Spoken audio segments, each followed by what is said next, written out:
Saya Scotty, saya sudah tinggal di Papua sekitar 25 tahun dan saya ada hati besar untuk bangsa Papua dan untuk daerah ini. Saya sudah pernah buat video kerja kutukan atau rencana Tuhan. Saya baru datang, saya baru dari Wamena tadi malam, 2 hari di Wamena dan balik ke Bokendini, dan saya hati berat karena selama saya di Wamena saya lihat pemuda-pemudi, anak-anak asli Papua hampir semua hanya duduk santai, cerita, merokok, makan pinang, habiskan uang dan habiskan waktu secara non-produktif. Ada banyak yang gaya-gaya, balap-balap dengan motor, 3-4 orang di motor.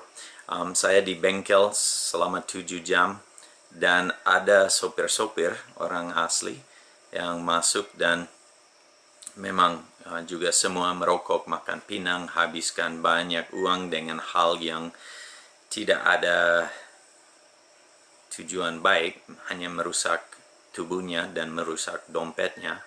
Dan mereka punya mobil-mobil semua rusak gara-gara overloading, per patah gara-gara muatan terlalu banyak. Dan saya lihat, wow, ini mereka tidak beruntung dari pekerjaan mereka, tapi mereka tambah rugi dengan mobil-mobil yang rusak karena tidak pakai sesuai dengan batasan, juga dengan tubuh mereka tidak pakai sesuai dengan tujuan.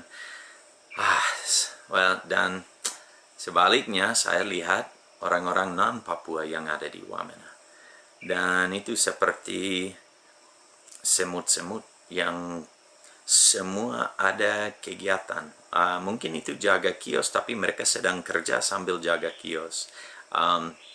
Di mekanik di situ, di bengkel di situ, mekanik semua dari Sumatera dan semua sibuk kerja pagi sampai malam 6 hari seminggu.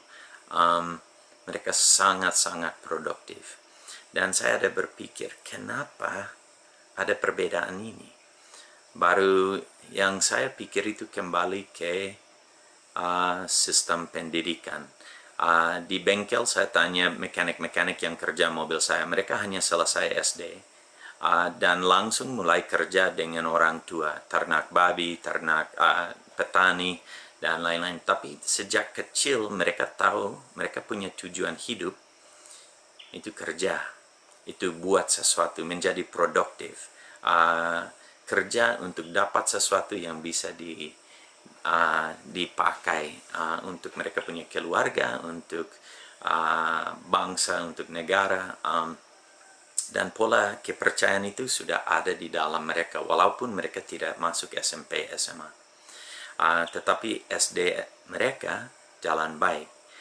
Tujuan pendidikan itu untuk siapkan orang untuk menjadi produktif, untuk menghasilkan sesuatu.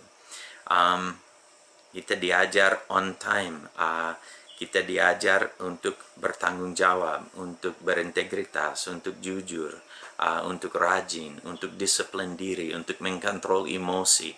Hal-hal ini semua diajar dalam segala macam pendidikan di dunia, walaupun itu sekolah formal atau sekolah non-formal. Nah, dulu di Papua ada sekolah non-formal. Itu anak laki-laki ikut bapak dan om dan kakak dan belajar kerja, belajar budaya, belajar semua hal yang diperlu untuk menjadi anggota produktif di dalam dia punya suku, fam, dan daerah.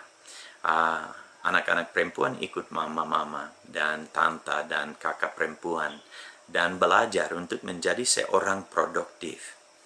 Tetapi sejak Otsus sistem pendidikan di Papua sudah hancur dan tidak jalan.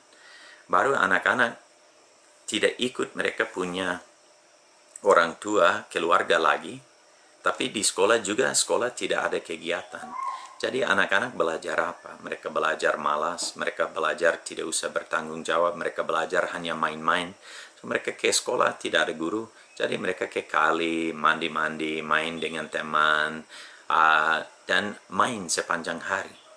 Baru kenapa kita bisa kaget pada waktu mereka menjadi pemuda sekarang, umur 15 sampai 30, dewasa muda, mereka juga tidak tahu kerja dan tidak mau kerja.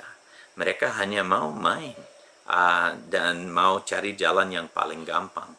Karena sistem pendidikan non-formal tidak ada lagi di daerah-daerah kami.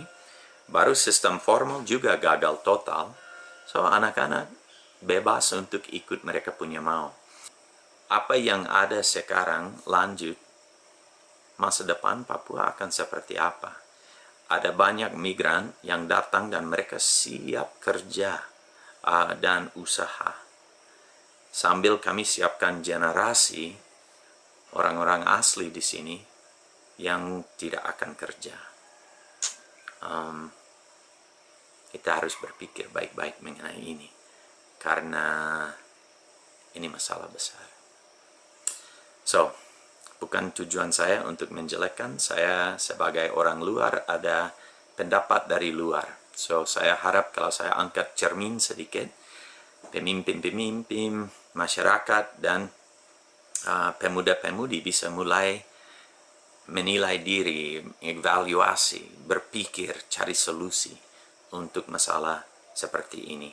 Menurut saya lebih baik semua sekolah yang tidak jalan tutup saja, anak dikembalikan ke orang tua dan mereka kerja dengan orang tua. Baru mereka akan menjadi anggota-anggota rakyat yang sangat produktif untuk masa depan Papua. Tetapi kalau tanya pemuda, remaja sekarang mau jadi petani, tidak, harus keringat, itu panas, mereka tidak mau kerja. Tapi mereka belum siap untuk pekerjaan lain karena belum tahu matematika, belum bisa dagang, belum bisa apa-apa, karena mereka tidak ada pendidikan untuk siapkan mereka untuk hal lain. Tapi kalau mereka ikut bapak dan mama, mereka bisa menjadi tukang sensor, jual kayu, mereka bisa menjadi petani, mereka bisa ternak, dan itu seorang sangat produktif. Ingat, pekerjaan pertama yang Tuhan ciptakan itu seorang petani. Oke, terima kasih banyak. Maaf, harap tidak ada yang tersinggung. Saya sangat peduli dan mau lihat masa depan di Papua sangat cerah dan baik.